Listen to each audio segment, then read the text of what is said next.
뜨거운 정오 한낮 12시. 사람들은 쉬고 있었는데 한 여인은 왜 가장 뜨거운 시간에 혼자 우물가로 숨어들듯 걸어갔을까요? 사람들은 그녀를 쉽게 판단했습니다. 하지만 그 여인의 삶은 정죄 한마디로 끝낼 수 있는 인생이 아니었습니다. 사마리아 땅. 사마리아인. 유대인들이 부정하다 여기며 가까이 하기조차 싫어하던 땅. 유대인들은 사마리아 사람과 같은 그릇을 쓰는 것조차 꺼렸습니다. 그만큼 깊은 멸시와 경계가 있었습니다. 당시 사람들은 해가 뜨겁지 않은 아침이나 저녁에 함께 우물가로 갔습니다. 물을 깃는 시간은 가벼운 눈길을 나누는 시간이었고 사람들 사이에 섞여 살아있음을 확인하는 시간이었습니다.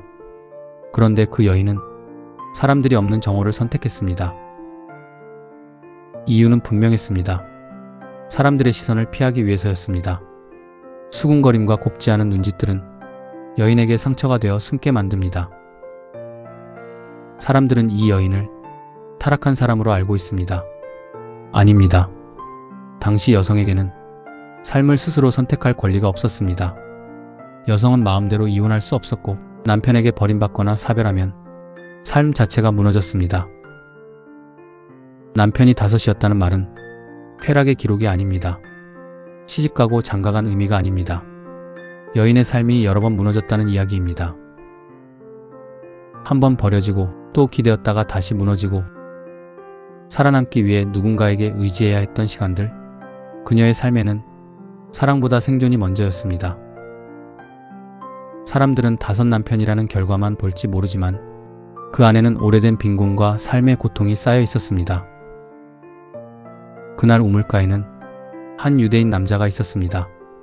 예수님이셨습니다. 당시 유대인 남성은 사마리아 여자와 말을 섞지 않았습니다. 그것은 문화였고 금기였습니다. 그런데 예수님은 그 모든 경계를 먼저 넘어오셨습니다. 정죄하지 않으셨습니다. 과거를 들추지 않으셨습니다. 먼저 이렇게 말씀하십니다. 물 좀 주겠니? 아주 짧은 말이었습니다. 하지만 그 한마디 안에는 멸시 대신 존중이 있었고 거리감 대신 따뜻함이 있었습니다. 예수님은 그녀를 문제로 보지 않으셨습니다. 한 사람으로 바라보셨습니다. 그 여인은 늘 숨어 살아야 했습니다. 과거는 따라다녔고 사람들의 시선은 그녀를 작아지게 만들었습니다. 그래서 정오의 태양 아래로 숨었습니다. 하지만 예수님의 눈빛은 달랐습니다. 그분은 그녀의 상처를 알고 계셨고 무너진 시간도 알고 계셨습니다. 그런데도 외면하지 않으셨습니다. 사람은 비난 속에서는 변하지 않습니다. 이해받는 순간 마음이 깨어나고 존중받는 순간 다시 살아납니다. 그 여인의 굳게 닫혀있던 마음도 그 따뜻한 시선 앞에서 천천히 열리기 시작했습니다. 사람들은 그녀를 실패한 인생이라 불렀지만 예수님은 끝까지 한 사람으로 대하셨습니다. 살면서 누구나 아무에게도 보여주고 싶지 않은 시간을 품고 살아갑니다.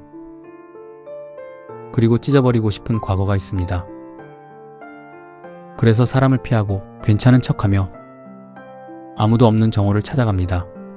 하지만 가장 숨고 싶은 그 자리에도 먼저 말을 걸어오는 목소리가 있습니다. 물 좀 주겠니? 그 말은 버려진 사람에게 건네진 존엄의 시작이었습니다. 그리고 곧이어 던지신 한마디가 이 여인의 인생뿐 아니라 인류의 구원 이야기를 뒤흔들게 됩니다.